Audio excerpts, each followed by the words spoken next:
What's up, family? Welcome back to the Stop Sinking Show, where we go from struggle to flow.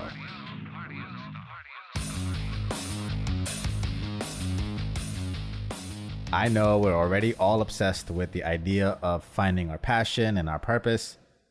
And since I'm in the business of preaching to the crowd and only validate and solidify what you already know to believe, I want to come here today and add another case for why having a purpose is actually a requirement. If you want to stack large sums of material success in your bank account or your driveway, under your mattress, or in offshore accounts, or whatever your flavor is, purpose is a requirement. Let me start by telling you a peculiar fact about our ancestors, the primitive brain from which our programming still operates from. Hunter-gatherers didn't spend their entire day hunting or gathering. They got what they needed to eat for the day and went back home and did other things. They were largely lazy or just did domestic chores after that. Hunter-gatherers did not accumulate a surplus. They got all the food they need and then stopped. Now, part of that is because they exhibit an unyielding confidence that their environment will provide for their needs.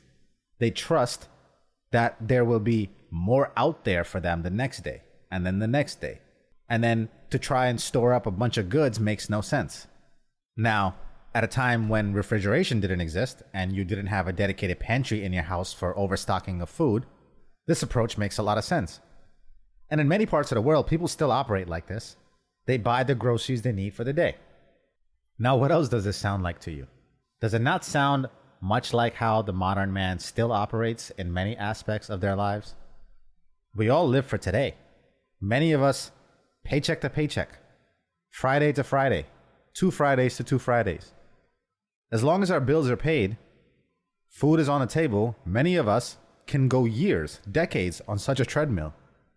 And that's not because something is wrong with you. Again, in our primitive nature, we are more concerned about the present moment and don't think so much about storing up goods for the future. We are not so worried about a surplus. This is where wisdom comes in. Even the Bible says only a fool eats all that he harvests. The wise have wealth and luxury, but fools spend and consume all that they get. So if you could excuse your primitive nature for the way it is, you have to ask, what parts of us in our modern world are to be acknowledged as key differences than what our hunter-gatherer ancestors had to go through?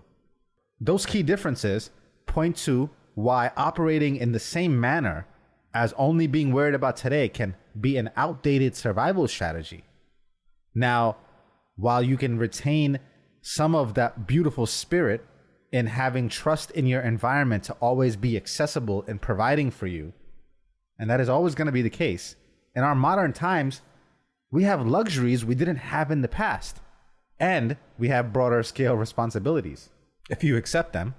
And also, we have a sense of stability. Most of us don't have to worry about foundational needs of safety and security.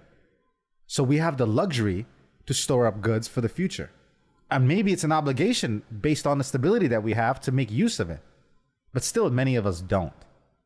Many of us still consume all that we generate. And the reason for that is because we don't have a reason not to. Reasons, who would have thought, would be a key difference in unlocking wealth. The thing is, you won't store up goods for the future. Another way to say it is, you won't stop living just for today unless you have a reason not to. A compelling future, a narrative, a storyline, a purpose, something to drive towards, something to sacrifice for, something it all adds up to, all is worthwhile for. It's very difficult in life to push against our primitive programming. We default to it. We fall to it easily in moments of stress and crisis. The second our future is threatened to any perceivable degree, we immediately resort to destructive behavior in the present and discount the future even more.